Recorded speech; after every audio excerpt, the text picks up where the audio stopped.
समाज को सुधार को हेले जुगे जुगे युव समाज आवश्यकता रही। मु बहुत बहुत धन्यवाद देवाक चाहिए कांति फाउंडेशन बंधु मान जे आज स्वामी विवेकानंद जन्म जयंती उपलक्षे सारा भारत वर्ष में राष्ट्रीय युव दिवस जो पालन होते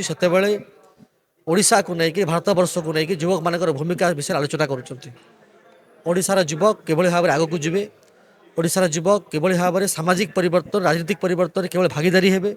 किभली भाव में ओडिशा को लेकिन जो मोहन माझी स्वप्न अच्छी नरेंद्र मोदी स्वप्न अच्छी जे ओडिशा विकसित ओडिशा 2036 मसीह हम एवं माननीय प्रधानमंत्री जो स्वप्न अच्छी जे पूर्वोदय विकास ओडिशा रो ही आरंभ हम ओडिशार केन्द्र स्थल हम 2047 जितेबाला भारत वर्ष विश्वगुरु हम जो लक्ष्य रखीचु से ओडिशा एक नंबर राज्य हम डबल इंजिन सरकार रे प्रथम इंजिन ओडिशा हम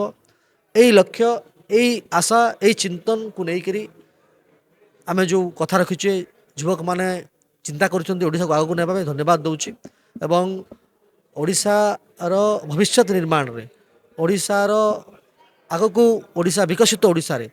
कौन सबू युवक मानकर कथा रहिबो से एंटरप्रेन्योर हो से राजनीतिक क्षेत्र हो से सोशल चेंजेस हो ये सब कथा को लेकर क्रांति फाउंडेशन जो उद्यम कर साधुवाद को मुझे धन्यवाद देवाक चाहूँगी। समाज को सुधार को हेले जुगे जुगे युव समाज आवश्यकता रही। आपण जदि देखिए भारतर स्वाधीनता संग्राम कथा देखिए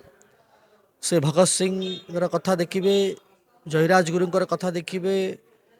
आपण जब देखिए चंद्रशेखर आजाद कथा देखिए ओडिशा रे मध्य कथा देखिए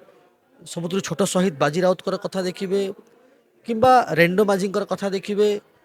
सुरेंद्र साईकर माधव सिंह हटे सिंह कुंजल सिंह कथा देखिए जो मैंने भी हो जो मैंने लड़ाई कर जो मैंने भी परिवर्तन आनी से समस्ते युवक एवं जदि आप पृथ्वी स्तर देखिए से फ्रेंच रिवोल्यूशन कथा हो अमेरिकन रिवोल्यूशन कथा हो युवक मैंने होती सामाजिक परिवर्तन वार्ताव युव समाज सामाजिक स्तर में सचेतनता वृद्धि कर सहायक हूँ युवक को विपत्तकामी न कर सीधा फलक रास्त नापी प्रयासरत हूँ और आज भाई दिन में शपथ करूँ जो युव समाज आज आसी विभिन्न यूनिवर्सिटी छात्र समाज आछात्री भौणी मैंने भाई मैंने आसं जो मानसिकतार जो युव समाज आग को नापी जो चिंतन कर चिंतन को आग को नापी आहरी प्रयास आवश्यकता अच्छी एवं ओडिशा विकसित ओडिशा सुस्थ ओडिशा संपन्नशील ओडिशा हेबारे युव समाज प्रमुख भूमिका अच्छी आपण मान गणमाध्यम आप युवक बहुत जो आप इंटरव्यू सब आप युवक आप भी तो गोटे वार्ताव समाज आपण मैंने भी ए कथा को पचार आपण मैंने भी से आपण मैंने भी से रिफर्मिस्ट तो आपण मैंने भी निश्चित भाव में ये कम को आगू नियंतु स्वामी विवेकानंद भावतु 1893 सेप्टेम्बर 11 तारिख दिन आज को 100 वर्ष ऊर्ध्वे